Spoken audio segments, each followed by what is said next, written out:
There are my 2 briskets. Looking pretty good. They are done. So like I said, I'm gonna let these sit, hang out here on the counter for about 2 hours. It'll probably take them.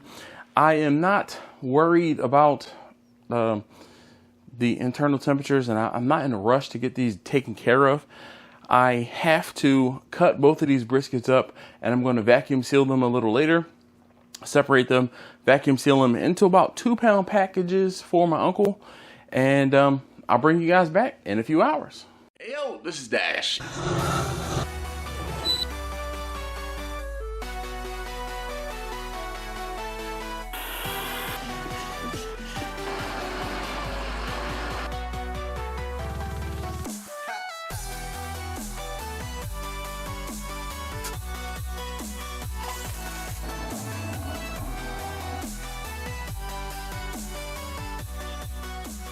Get ready.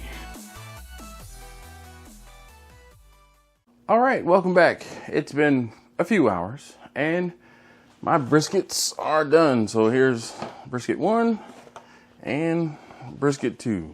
So my briskets are done. I'm getting ready to drain the pans, get them sliced up, and I will get them put into vacuum seal bags. I'm going to portion them and put them in vacuum seal bags. So the briskets, I'm going to kind of move off to the side and put this one up here. Get a glove on.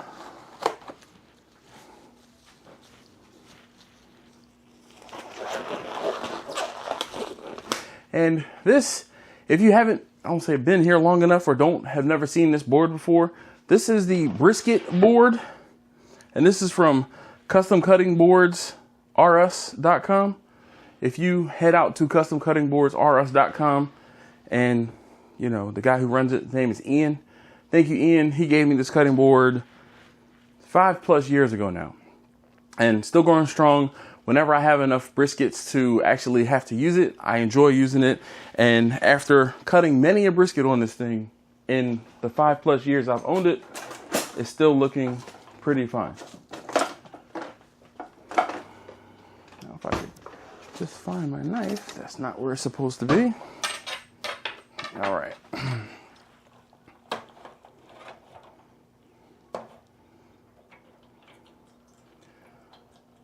Letting the brisket drain just a little bit.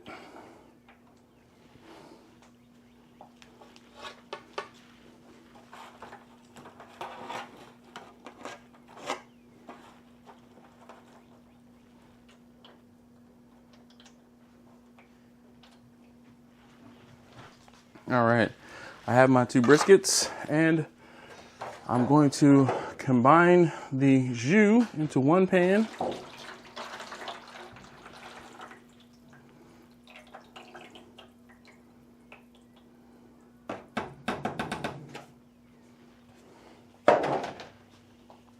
And I'm going to separate. So this was the brisket that I cut more of the point to separate them from the point from the flat. This one was the one that I didn't separate nearly as much or get nearly as much fat out of. But I'm going to take the point off of this one as well. I'm going to kind of do this. I want to try to do this rather quickly, but I have the points separated in a pan. And I'm going to cut up both of the flats and put them off in a different pan and then weigh everything out. I'm going to separate the jus, and this is a fat separator that I got off of Amazon. If you click the links down below, you can get yourself one of these as well. I don't know if all of this will fit, but we're going to try.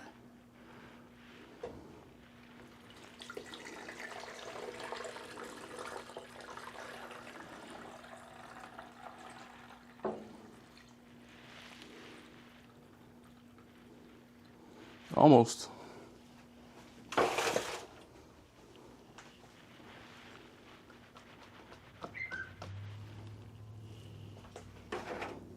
I'll just leave a little bit of juice down in the pan.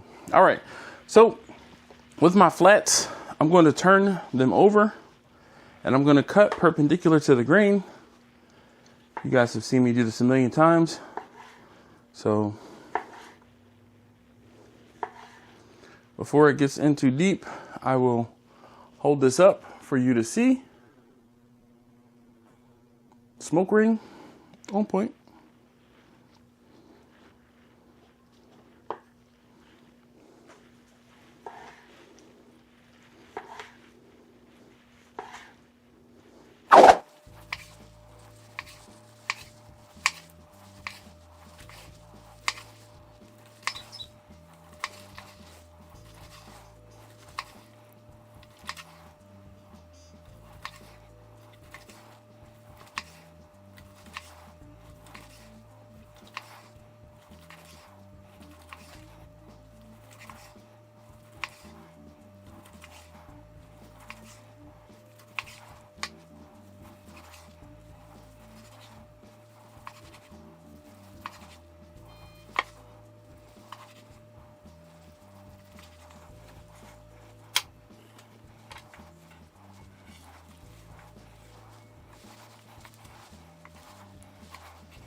All right, so now I have the points, and I'm just gonna square up the point, just kind of make it even, square up both of them.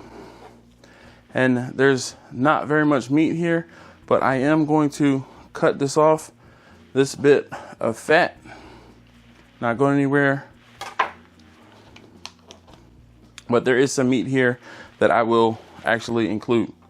So I'm going to come and cut these into about 2-inch sections.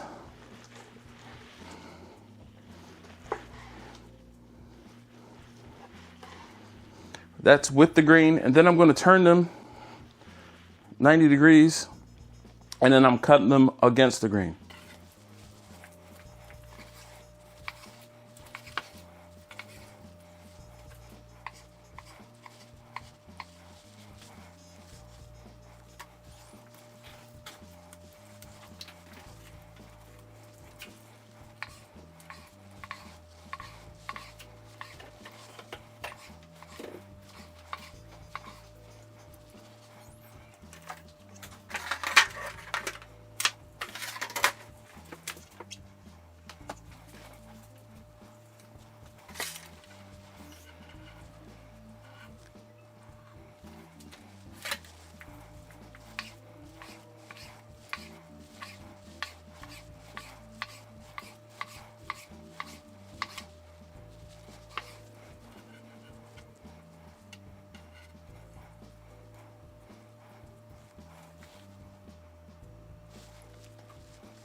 All right, so I have my cutting board taken care of, cleaned up, and I have my vacuum sealer out now.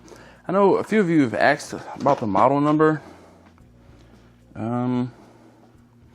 This is FM2900. So this is the newer vacuum sealer that I have. And I just use regular old food saver bags. But when I do make my bags, I will change the mode to moist. I feel like it creates a better seal when I put them on moist. So I'm going to, between these two pans, I ended up with about 12 pounds of brisket, a little more than 12 pounds of brisket. And there was 6 and some change on the moist and a little over 7 on the lean. So my plan is to make 2-pound bags, and I will make those bags now. All right, so I have my bags made. I have 6 bags. Again, my plan is to put 2 pounds into each of the bags. So I'm gonna kind of put this off to the side. This is a scale that I got off of Amazon. Again, link down in the description below. So at this point, it might not look the prettiest, but I'm gonna just start filling the bags. You'll see that I rolled the top section of the bags down in an effort to try to keep the top of the bag clean, but it sometimes works, sometimes doesn't. Sometimes may be good, sometimes may be shit.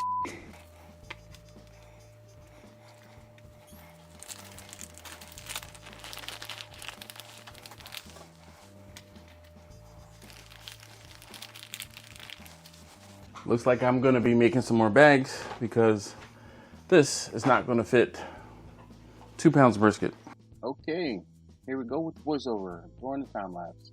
So as you see, I'm just putting the brisket, trying to weigh it out, put it into the bags. Again, hindsight being 2020, I should have just used bigger bags and then I probably wouldn't have been a problem. I was just trying to use up the last of this narrow roll of bags that I had, as opposed to opening up a new roll, which I ended up having to do anyway. So that was all part of the reason why I didn't have enough bags, or I didn't have enough space to put 2 pounds into each bag. But in the long run, it probably worked out better anyway that I made them into smaller packs versus making them 2-pound packs, because it's just my uncle and his wife, for the most part, that would be eating this brisket over time. I'm trying to clean up. You see, I'm trying to clean up as I go. If I spill anything or anything like that, I clean it up. And this is when I had to make 2 new bags. And again, I used the last of the narrow roll and ended up having to use a wide roll.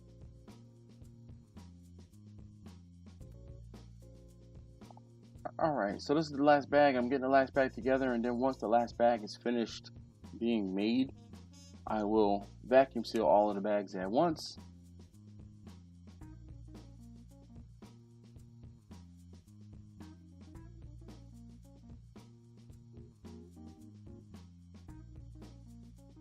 So I'm vacuum sealing this one and it's just not working out.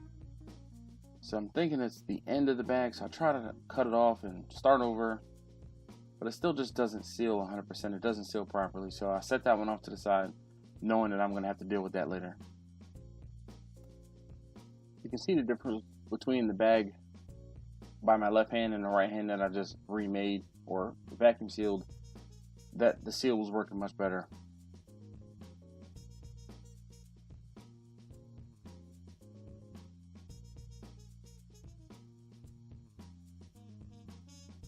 That bag was also problematic, and I took those 2 bags and put them off to the side, knowing I'm going to have to reseal them. All the other bags, the smaller, narrower bags, worked out pretty well. You can see I'm trying to get all of the air out of the bags, squish them down a little bit to get as much air out and make the vacuum seal work a little bit better.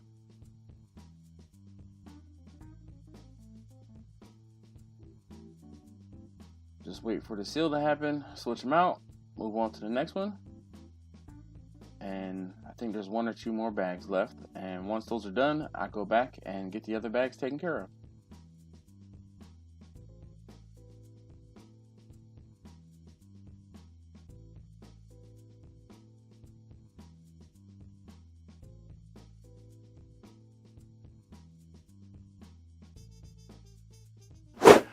All right, so you saw me get majority of the bags vacuum sealed. There were 2 bags that just didn't seal properly. One was left over from, I don't know when. Like I had made it already. I must have like made an extra bag and it just didn't seal properly. And the other one also just didn't seal properly.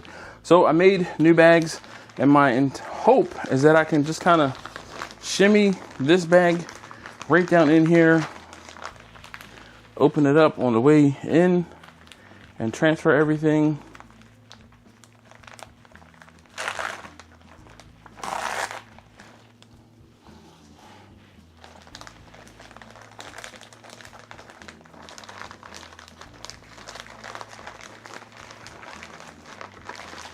This one's just not going to look the best. Sorry, Uncle Calvin. And this one is actually sealed. So we'll cut this one open.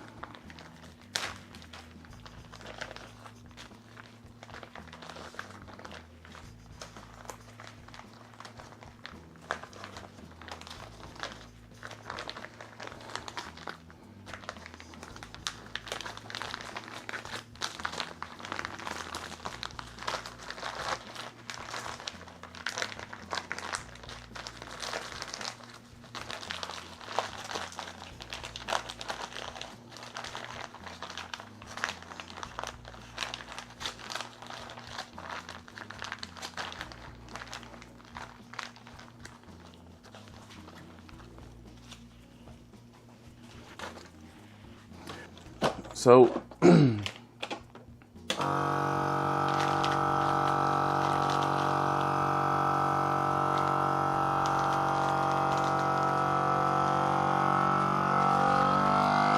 this is working much better.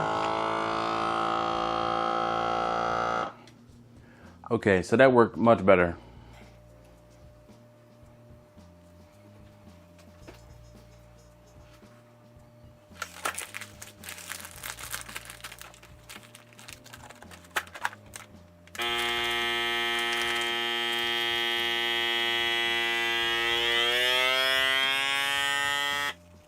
As you can see, this one worked much better as well.